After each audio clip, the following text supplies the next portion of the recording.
At the family lunch, my daughter shouted, "You've always been a burden, get out of our lives."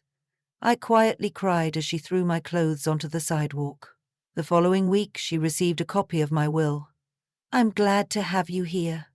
Follow my story until the end. And comment the city you're watching from so I can see how far my story has reached." The sound of silverware clinking against china filled the dining room as we sat around the table for our monthly Sunday lunch. I could feel the tension in the air, thick and suffocating, like storm clouds gathering. My daughter Bella hadn't looked me in the eyes since I arrived, focusing instead on rearranging the food on her plate. Her husband, Franklin, sat quietly beside her, his gaze fixed on his meal. "The potatoes are a bit undercooked," Bella muttered, pushing them to the side of her plate. "I'm sorry, dear. I can heat them up more if you'd like," I offered, already half rising from my chair. "Don't bother," she snapped. "Just sit down, Mom." I sank back into my seat, the familiar weight of disappointment settling in my chest. At 66, I'd grown accustomed to walking on eggshells around my only daughter, but lately things had been getting worse. "How's the book club going, Rose?" Franklin asked, attempting to break the uncomfortable silence. Before I could answer, Bella cut in. "Mum's book club is the least of our concerns right now." I took a small sip of water, trying to steady my hands. "Is everything all right, Bella?" She slammed her fork down, making me flinch. "No, everything is not all right. Franklin and I have been talking and we've made a decision." Franklin shifted uncomfortably in his chair, his eyes still avoiding mine. "We can't do this anymore," Bella continued, her voice rising. "Having you here, constantly needing help, taking up space in our lives, it's too much." My heart began to race. "I don't understand, sweetheart. What are you saying?" "I'm saying you need to find somewhere else to live. We're done." The words hit me like a physical blow. "But this is my house, the one I've lived in for 30 years. "Actually," Bella's voice turned cold, "since Dad died, the house has been in my name, remember? You signed it over to simplify things when you turned 60. Ah, I remembered. After Henry died, I'd been so lost, so trusting. Bella had suggested putting the house in her name would protect me if I ever needed nursing care. "It's just a legal formality, Mum," she'd assured me. "Nothing will change." "You've been nothing but a burden," Bella said, standing up. "Do you know how much it costs to maintain this place? To pay for your medications? To drive you to your endless doctor appointments?" "I've never asked for—" "You've always been a freeloader," she interrupted. "First with Dad carrying you, and now with us." Tears burned behind my eyes. After Henry died, when Bella was just 12, I'd worked 2 jobs to give her everything, including putting her through college. I'd postponed my own grief to be strong for her, sold my jewelry to pay for her first car, skipped meals when money was tight. "Bella, please." Franklin finally spoke, his voice quiet. "This isn't what we discussed." She ignored him. "I want you out by tonight." "Tonight?" I whispered. "But where will I go?" "That's not my problem," she snapped, storming out of the room. Franklin sat frozen, conflict evident on his face. "Rose, I don't—" I said softly. "Please, don't say anything." I stood up shakily and walked to my bedroom, the smallest one in the house, the one I'd taken after giving Bella and Franklin the master bedroom when they moved in temporarily 5 years ago after their condo flooded. 20 minutes later, I heard Bella's angry footsteps in the hallway. My bedroom door flew open. "Why aren't you packing?" she demanded. "Bella, can we please talk about this?" I pleaded. "I don't have anywhere to go." "You always had an excuse," she said, yanking open my closet door. She pulled out my clothes, armful by armful, marching them through the house. I followed her, horrified, as she threw open the front door and tossed my belongings onto the front lawn. Neighbors across the street paused to stare. You always were a fart, she shouted, loud enough for everyone to hear. Just disappear from our lives. My blouses, dresses, and slacks, modest clothes I'd kept for years, scattered across the grass and driveway. The blue dress I'd worn to Henry's funeral landed in a puddle by the curb. Franklin appeared in the doorway, pale-faced. "Bella! Stop this!" The neighbors— "I don't care," she screamed. "Let them see. Let them all see what a burden she's been." I stood on the porch, tears streaming silently down my face. 66 years old, and I was being thrown out like garbage. Mrs. Patterson from next door approached cautiously. "Rose, do you need help, dear?" Bella whirled on her. "Mind your own business!" I placed a trembling hand on Mrs. Patterson's arm. "It's okay," I whispered, though nothing was okay. As the afternoon sun cast long shadows across what used to be my home, I gathered my scattered belongings, folding each item carefully, despite my arthritic hands. My entire life reduced to a few bags of clothing and personal items. Franklin helped me carry my things to my old car, speaking in hushed tones. "I'm sorry, Rose. I never wanted this. I'll talk to her once she calms down." I looked at the house where I'd raised my daughter, where Henry and I had built our life together, where his presence still lingered in the rose bushes he'd planted and the porch swing he'd built. "I loved her from the moment I knew I was carrying her," I said quietly. "I would have given my life for her."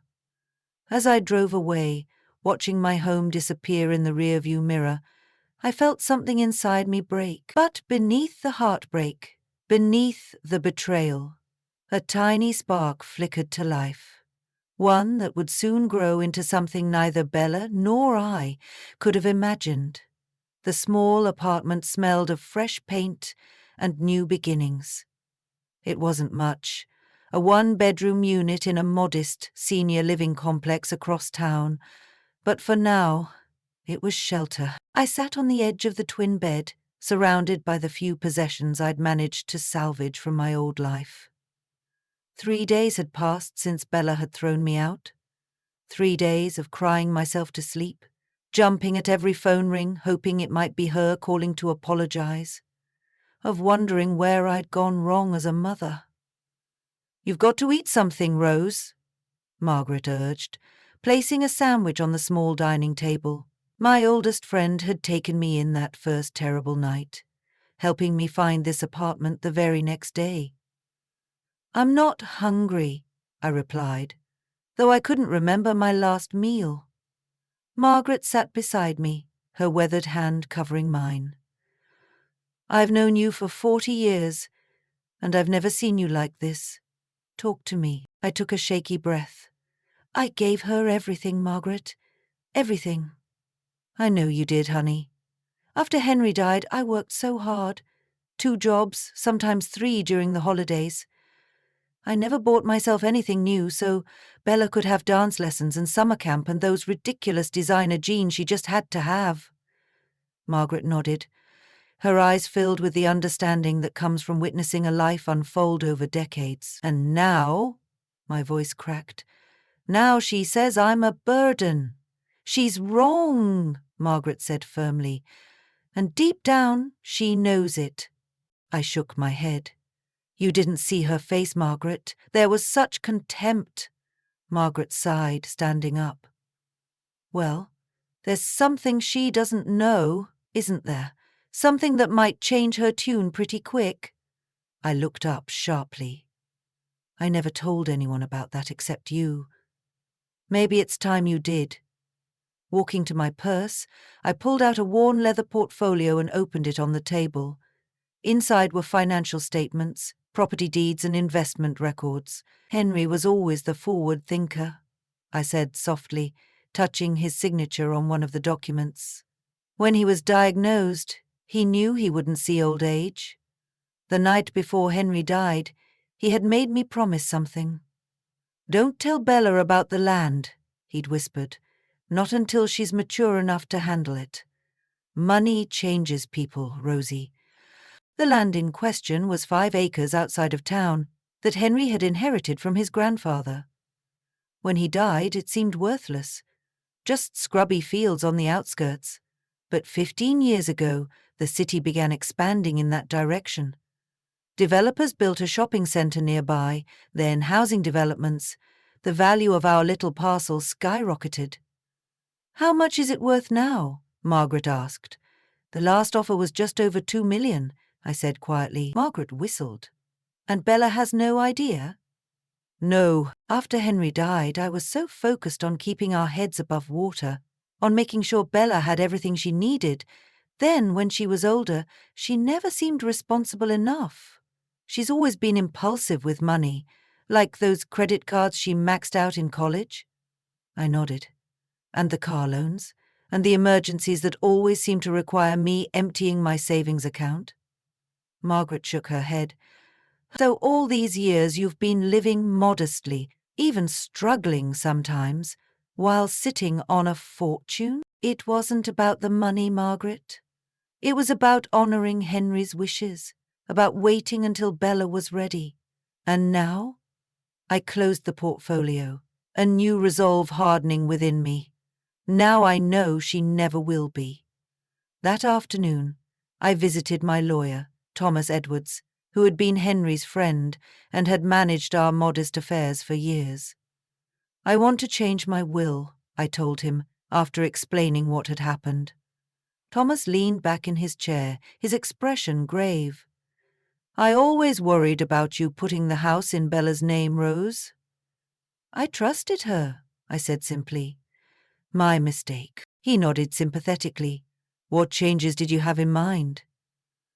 "I want most of the estate to go to charitable causes, specifically organizations that help elderly people who've been abandoned by their families." The irony wasn't lost on either of us.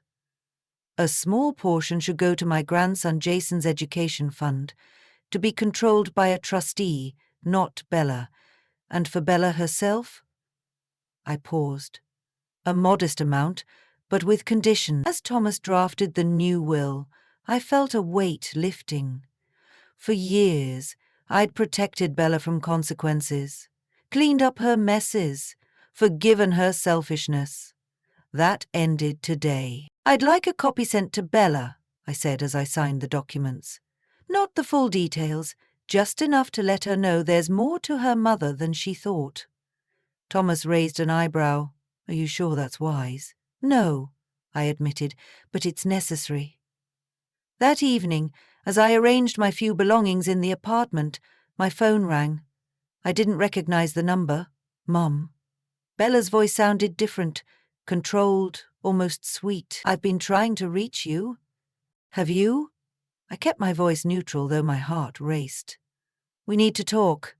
I may have overreacted the other day." "Overreacted?" I repeated. "You threw my clothes on the lawn and told me to disappear from your life. I was stressed. You know how Franklin's business has been struggling, and Jason's college applications are coming up. And what do you want, Bella?" I interrupted. Something I'd rarely done before, a pause. "I received something from Thomas Edwards' office today." Ah, there it was. "Did you?" I kept my tone light. "Mum, I had no idea about the property, about any of this. Why didn't you tell me?" I sat down on my new bed, running my hand over the simple quilt. "Would it have made a difference in how you treated me?" Another pause. Longer this time. "Of course it would have. You're my mother. I love you." The words should have warmed me, but they left me cold. 54 years of loving her, of putting her first. And only now, when she learned I had something she wanted, did she claim to love me back. "We should discuss this in person," she continued. "Why don't you come over for dinner tomorrow night? I'll make your favorite, pot roast." I closed my eyes, picturing her face, not as it was during her tirade, but as it had been when she was 5, looking up at me with complete trust and adoration. When had that changed? When had I become just an obstacle in her path? "I'll think about it," I said finally. "Wait.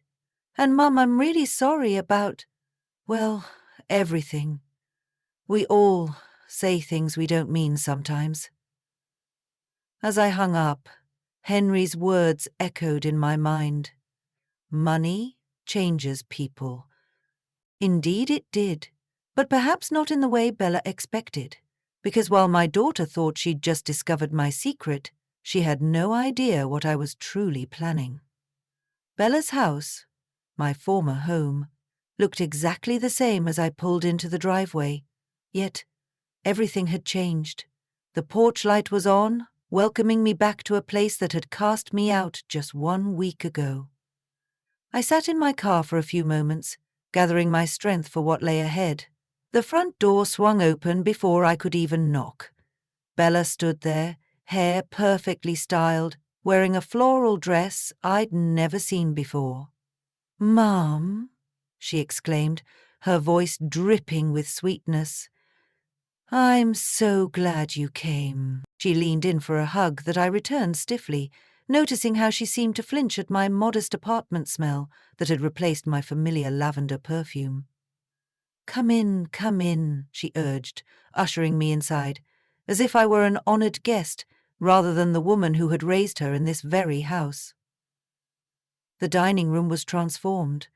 Candles flickered on the table, good china was set out, and the aroma of pot roast, indeed my favorite, filled the air. Franklin stood awkwardly by the kitchen doorway, his expression a mixture of shame and relief. "Rose," he said quietly, stepping forward to take my coat. "It's good to see you." "Is it?" I asked simply. His eyes dropped. "Yes, it is," Bella quickly interjected. "Jason's at a friend's house studying. He'll be so disappointed he missed you." I nodded, though I suspected my 14-year-old grandson had been deliberately sent away for this performance. "Can I get you some wine, Mom?" Bella asked, already pouring a glass of the expensive red she knew I occasionally enjoyed on special occasions. "No, thank you," I replied. "I prefer to keep a clear head tonight." Something flashed in her eyes. Annoyance, perhaps? But her smile never faltered. "Of course. Water? Tea?"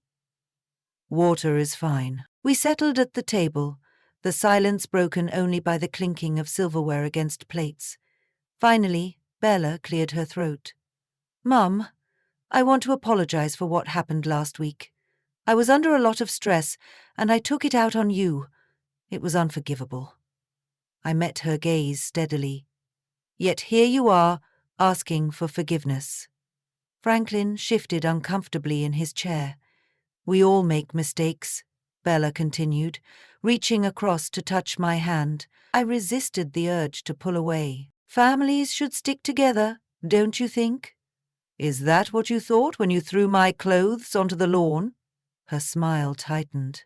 "Mum, please. I'm trying here." "What exactly are you trying to do, Bella?" I exchanged a quick glance with Franklin. "To make things right, of course. To bring you home, where you belong." "Home?" I repeated. "This stopped being my home the moment you decided I was a burden." "I didn't mean that," she insisted. It was a momentary lapse in judgment." I took a small bite of pot roast, chewing slowly. "Thomas Edwards contacted me. He mentioned you called his office 5 times since receiving that copy of my amended will." Bella's cheeks flushed. "I was concerned, that's all. Finding out about the property was such a shock." "Was it the property that shocked you? Or the fact that your supposedly dependent mother isn't as helpless as you thought?" Her facade cracked slightly. "Mum, you never told me about any of this. All these years, we could have—" "Could have what?" I interrupted. "Sold the land, spent the money, lived more extravagantly?" "That's not fair," she protested. "We've had financial struggles, especially with Franklin's business downturn last year." Franklin looked down at his plate. "Bella." Maybe we shouldn't. No, Franklin, I said. Let her continue. I'm curious about these financial struggles. Bella straightened, apparently glad for the opening. Well, Jason's private school isn't cheap, and the house needs a new roof, and there's the pool maintenance, and my car is 4 years old, as she rattled off her list of expenses. Luxuries, not necessities. I thought about my tiny apartment, about how I'd been counting pennies to afford my arthritis medication. I see, I said when she finally paused for breath. And these struggles justified throwing your mother out onto the street? I told you I wasn't thinking clearly, she said, her patience visibly wearing thin. But now we can start fresh. You can move back in and we can discuss the property together as a family. There it was. The real reason for the candles, the pot roast, the apologies. Actually, I said calmly, I'm quite comfortable in my new place. But it's so small, Bella protested. And in that neighborhood, it's perfect for me. And the neighbors are kind. One of them, Grace, introduced me to a support group. Support group? Franklin asked, speaking up for the first time since we'd sat down. For elderly people who've been mistreated by their families, I explained. It's been quite eye-opening. Bella's expression darkened. You're talking about us to strangers, airing our private business? Just sharing my experience, I said. It helps to know I'm not alone. This is ridiculous, Bella snapped, her mask of sweetness finally slipping. You're being manipulated by these people. I couldn't help but laugh. That's ironic coming from you. Her face flushed with anger. What's that supposed to mean? It means I know about the credit card debt, Bella. The silence that followed was deafening. Franklin's head snapped up, his eyes wide with confusion. What credit card debt?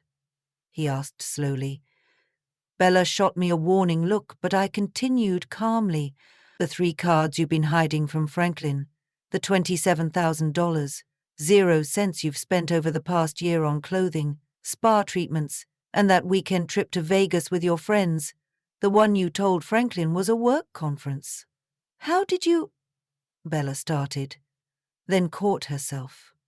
Franklin turned to his wife, his expression hardening. Is this true? I was going to tell you, she stammered. I just needed to find the right time. There's more, I said, looking directly at Franklin. The reason Bella was so desperate to get me out of this house wasn't just about the inconvenience. She's been planning to take out a home equity loan, but couldn't do it with me still living here. Because of some legal complications with the property transfer. Franklin's face went pale. We discussed this. We agreed not to borrow against the house. Baylard stood up abruptly. This is none of her business. It became my business when you made me homeless, I replied, remaining seated and calm. The perfect dinner was now in shambles. Bella's carefully constructed facade had crumbled, revealing the truth I'd known all along, that her sudden change of heart had nothing to do with remorse and everything to do with what she thought she could get from me.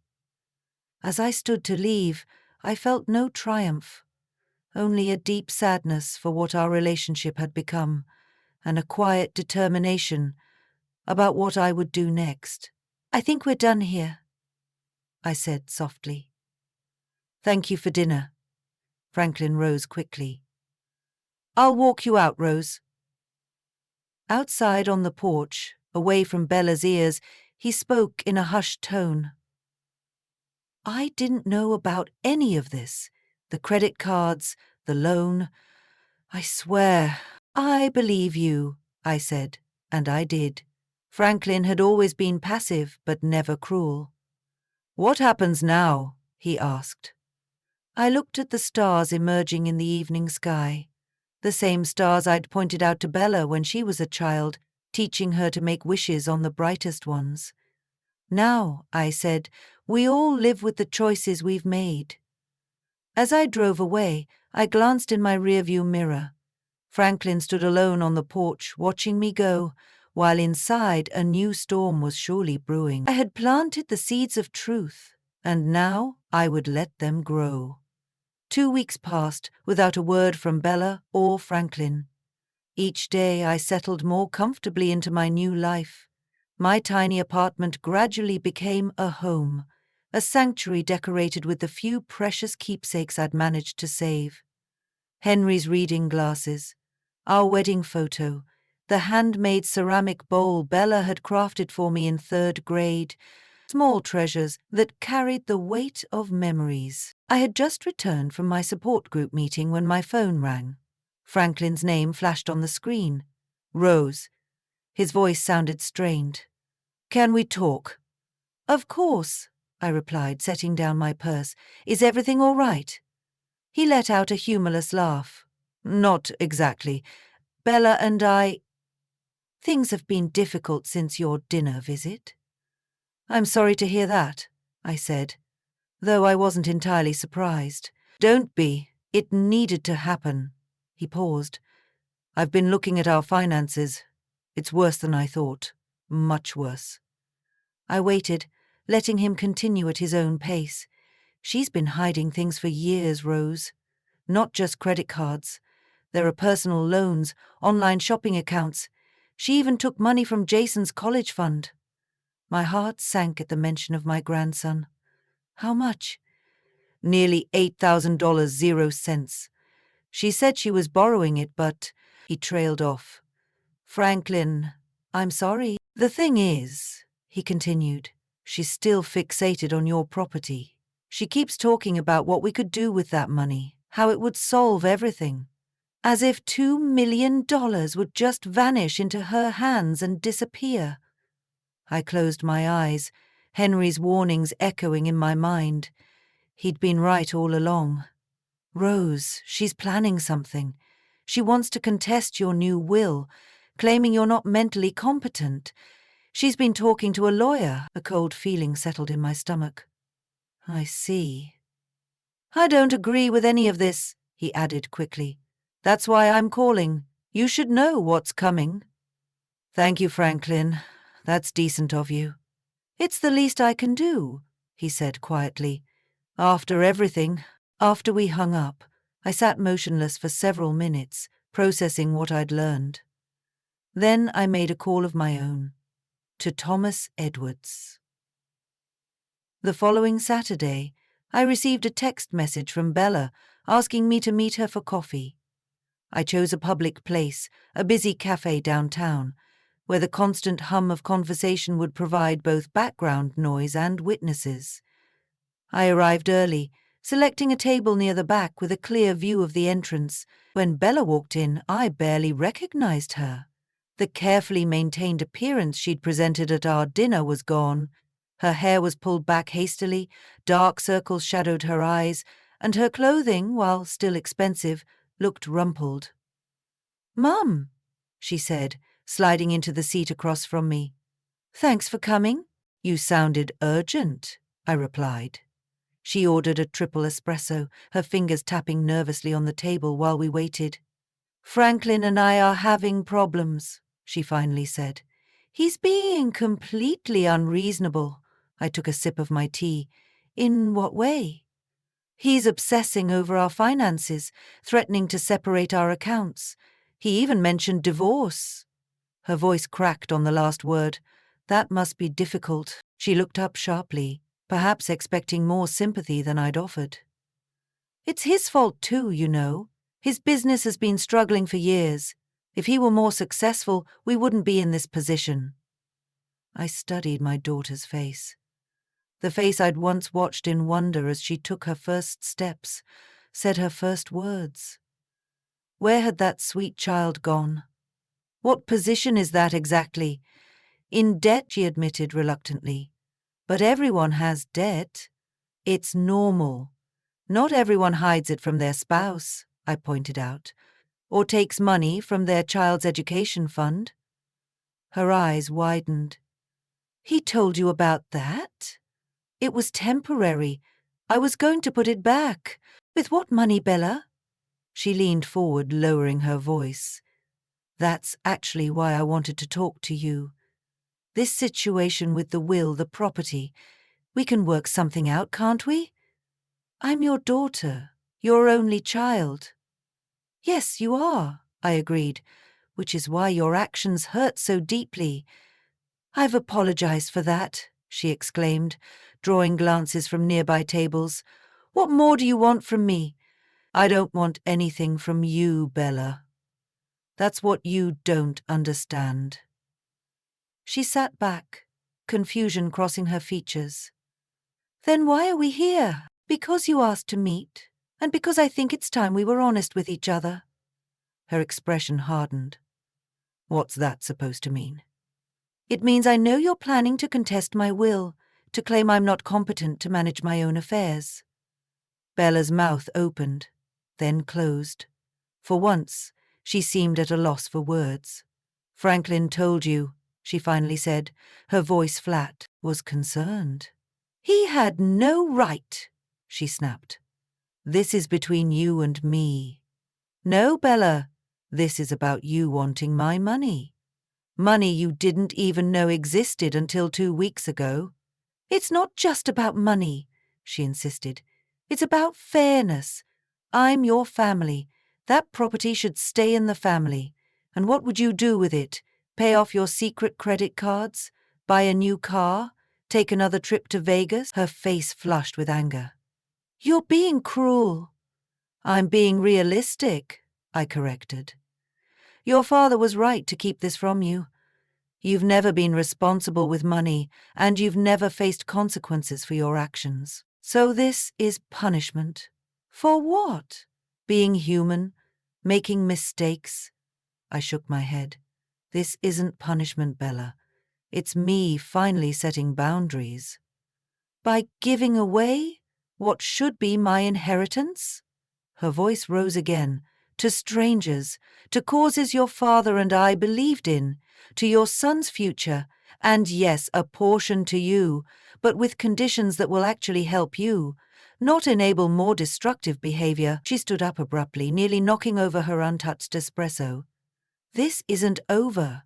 You can't do this to me. I'm not doing anything to you, I said calmly. I'm making choices about my own property, my own money. We'll see what a judge has to say about that, she threatened. When they hear how you abandon your family, how you're mentally unstable. Sit down, Bella, I said, my voice quiet but firm. Something in my tone made her hesitate. She slowly lowered herself back into her chair. Before you go down that path, I continued, you should know that Thomas Edwards has been documenting everything. Your sudden change of heart after learning about the property, your hidden debts, even your plan to contest the will. I've been evaluated by 2 separate doctors who can testify to my mental competence, and your threats today are being recorded. Her face went pale. You're bluffing! I slid my phone across the table, its screen showing an active recording. You set me up, she whispered. I protected myself, I corrected. Something I should have done years ago. For a moment, Bella looked like the little girl who'd been caught stealing cookies, scared, defensive, but beneath it all, aware that she'd done wrong. Then her expression hardened again. You think you've won, don't you? She said bitterly. Fine. Keep your precious money. I don't need it. I don't need you. She stood again, grabbing her purse. Franklin's leaving me anyway. Jason barely speaks to me. Are you happy now? You've taken everything. As she stormed out of the cafe, leaving me alone at the table, I felt no victory, only a profound sadness. I hadn't taken anything from Bella. She had lost it all herself, piece by piece, choice by choice. Later that evening, as I sat on my small balcony watching the sunset, my phone buzzed with a text message. It was from Franklin. Jason would like to see you. Is tomorrow okay? For the first time in weeks, I felt a glimmer of hope. Perhaps not everything was lost after all. The park bench was cool beneath me as I watched Jason throw bread to the eager ducks crowding the pond's edge. At 14, my grandson was caught in that awkward phase between boy and man, lanky limbs he hadn't quite grown into, a voice that occasionally cracked, but eyes that held a wisdom beyond his years. Franklin sat beside me, his posture more relaxed than I'd seen in years. We'd been here for nearly an hour, the three of us, enjoying a simple afternoon that felt surprisingly normal despite the chaos of recent weeks. "He's missed you," Franklin said quietly, nodding toward Jason. He was furious when he found out what happened. "He shouldn't be caught in the middle of this," I replied. "He isn't a little kid anymore. He sees more than we think." Franklin sighed, running a hand through his hair. "Rose, I need to tell you something. I've filed for divorce." I turned to look at him, seeing the mixture of pain and relief etched on his face. "Are you sure that's what you want?" I asked. "It's what needs to happen," he said firmly. "After everything came to light, the debt, the lies, what she did to you, I realized this isn't new behavior. It's who she's always been. I just refused to see it." I nodded, thinking of all the times I'd made the same choice, turning a blind eye to Bella's manipulations because it was easier than confronting the truth. "She wasn't always like this," I said softly. "When she was little, she was so loving, so open-hearted. What changed her?" I shook my head. I've asked myself that question 1,000 times. Maybe it was losing her father so young. Maybe it was my own fault. Perhaps I indulged her too much, trying to compensate for Henry not being there. "You can't blame yourself for her choices, Rose." "Can't I?" "I'm her mother." Jason jogged back to us, pockets empty of bread, cheeks flushed from the autumn chill. "The ducks say they want more," he announced with a grin. "Tell them they've had plenty," Franklin replied, smiling at his son. "We should get going anyway. Your grandmother probably has plans." "Actually, I don't," I said. "Would you like to come back to my apartment? It's not much, but I could make hot chocolate." Jason's face lit up. "With marshmallows? Is there any other way?" An hour later, my tiny apartment was filled with more laughter than it had known since I'd moved in. Jason explored every corner, admiring the few photographs I'd salvaged, asking questions about my life before he was born. "Is this Grandpa?" he asked, pointing to a faded picture of Henry beside our old Chevy. "Yes," I said, smiling at the memory. "That was taken the summer before you were born." He was so excited about becoming a grandfather.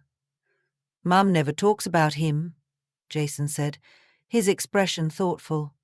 "She doesn't really talk about you either. It's like the family just started with her." Franklin and I exchanged glances. "Your mother has her own way of looking at things," I said carefully. Jason set down the photograph. "You mean she lies?" "Jason," Franklin warned. "It's true, Dad. She lies about everything. Where she's going, who she's with, how much stuff costs." He looked at me with those wise eyes. "I heard her on the phone the other day, talking to someone about contesting Grandma's will. She said she'd say whatever she needed to say to get the money." My heart ached for this child, caught in the crossfire of adult problems. "I'm sorry you had to hear that." Jason shrugged. "I'm not a baby. I know Mum has issues." Franklin placed a hand on his son's shoulder. "We're going to work through this, buddy. Things might be a little different for a while, but we'll be okay." As they prepared to leave, Jason hugged me tightly. "Can I come back tomorrow? There's this science project I have to do, and Dad's terrible at that stuff." I laughed. "Hey!" Franklin protested, but he was smiling too. "Of course you can," I told Jason. "Any time." After they left, I sat quietly, savoring the lingering warmth their presence had brought to my small space. For the first time since Bella had thrown me out, I felt a sense of peace, of possibility. The next morning, I was awakened by insistent knocking. Pulling on my robe, I opened the door to find Bella standing there, her face contorted with rage. "How dare you!" she hissed, pushing past me into the apartment. "Bella, what?" "You turned them against me," she accused, whirling to face me. "Franklin's filing for divorce. Did you know that? And now he's poisoning Jason's mind, too." "I didn't turn anyone against you," I said calmly, though my heart was racing. "Franklin made his own decision, based on what he discovered, because you told him about the credit cards. About Vegas? You lied to your husband, Bella. You stole from your son's college fund. Those were your choices, not mine." She paced the small living room like a caged animal. "He's trying to take everything. The house, full custody of Jason. He says I'm unstable." "Me? After he abandoned our marriage at the first sign of trouble? Is that really how you see it?" She stopped pacing, her eyes wild. "What do you mean? Franklin didn't abandon your marriage.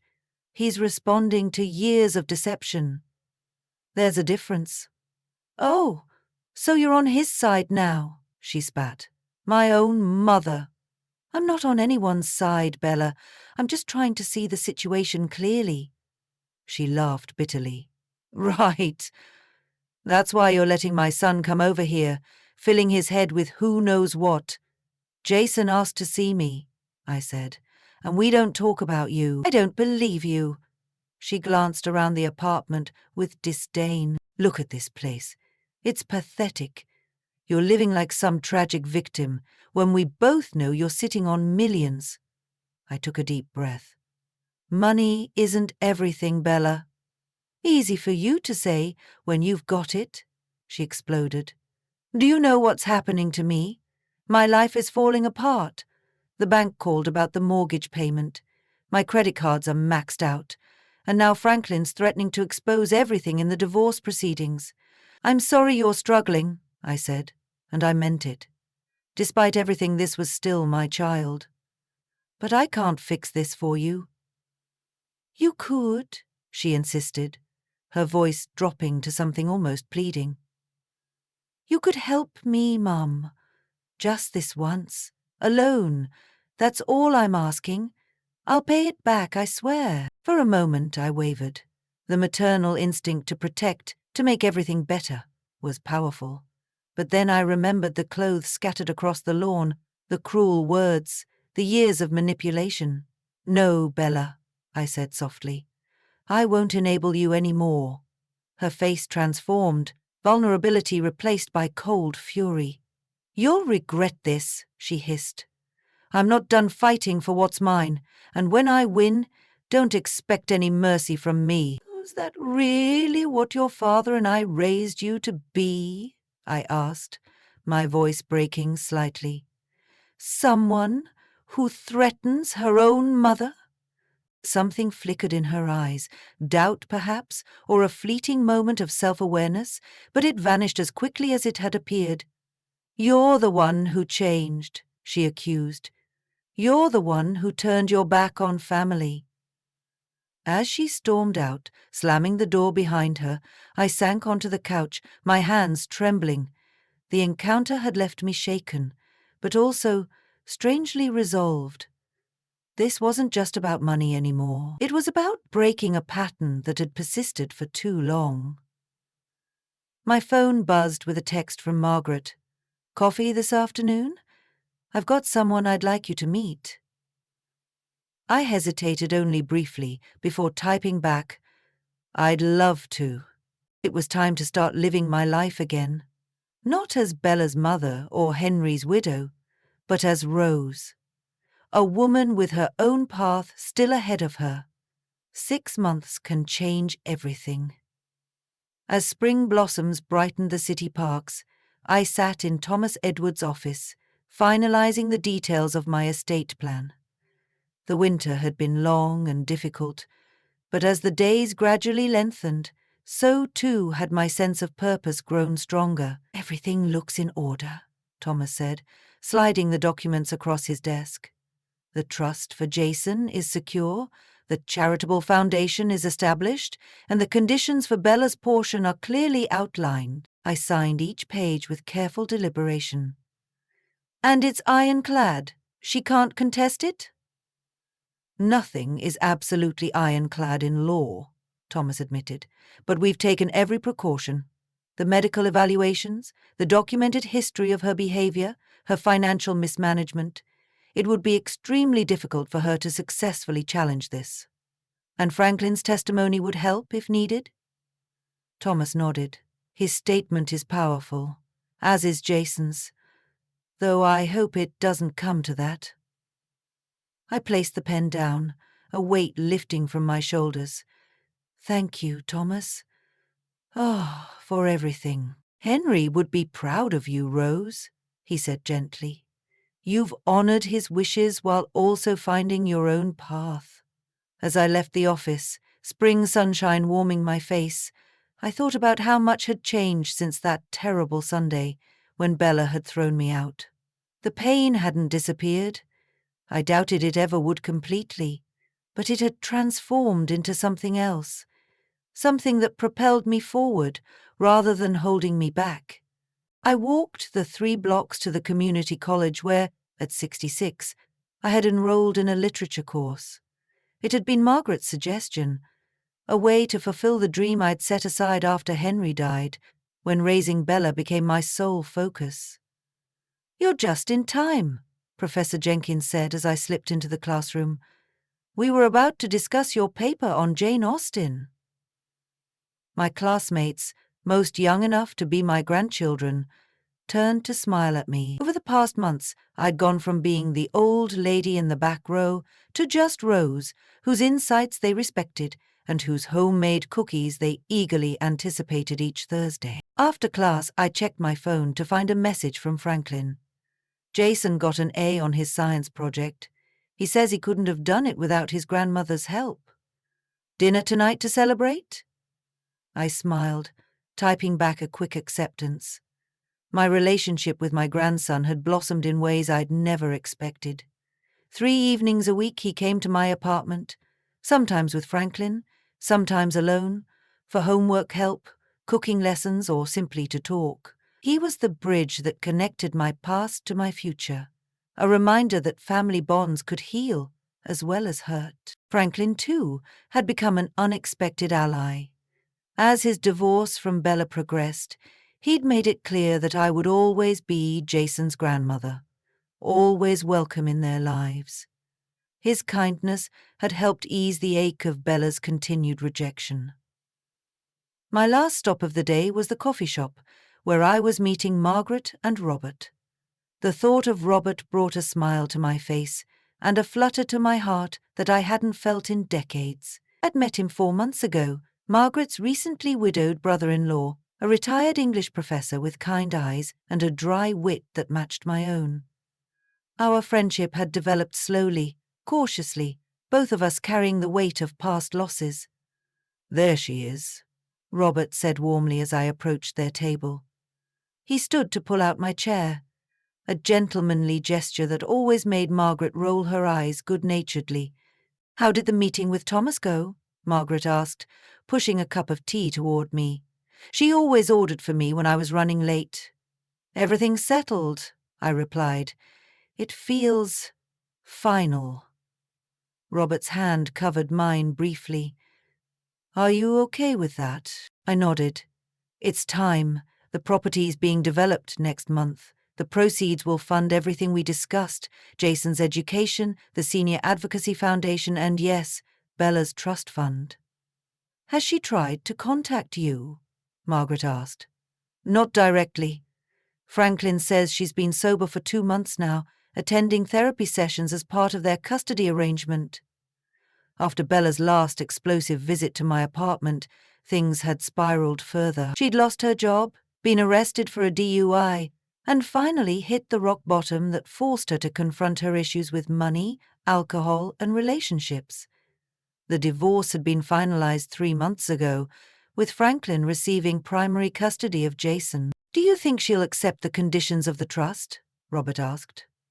I sipped my tea thoughtfully. "I don't know. But they're non-negotiable. She gets a monthly stipend, but the bulk of her portion remains in trust unless she maintains sobriety and completes financial counseling." "You're doing the right thing," Margaret assured me. "It's tough love." Later that evening, as Franklin, Jason, and I celebrated over pizza at my now cozy apartment, my phone buzzed with a text from an unfamiliar number. "Mum, I'd like to talk. When you're ready. Bella." I showed it to Franklin, whose eyebrows rose in surprise. "Huh, that's unexpected." "She's been doing better," Jason offered cautiously. "My therapist says we might try supervised visits soon." I nodded, tucking the phone away. I would respond to Bella, but not tonight. Tonight was for celebration, for the family that had reformed from the ashes of betrayal. After they left, I sat on my small balcony, watching the city lights twinkle against the darkening sky. Robert had invited me to join him for a weekend trip to the coast next month, my first vacation in years. The Senior Advocacy Foundation I'd established with part of Henry's property proceeds was already helping others who had experienced elder abuse. And next week, I would begin volunteering at the community center, teaching a writing class for seniors. My life, which had seemed shattered beyond repair 6 months ago, had reassembled itself into something new, something that was entirely mine. The phone in my lap buzzed again. "Robert, thinking of you. Sleep well, Rose." I smiled, typing back a response. Then I glanced at Bella's earlier message, still unanswered. With careful thought, I composed a reply. "I'm ready to listen when you're ready to talk.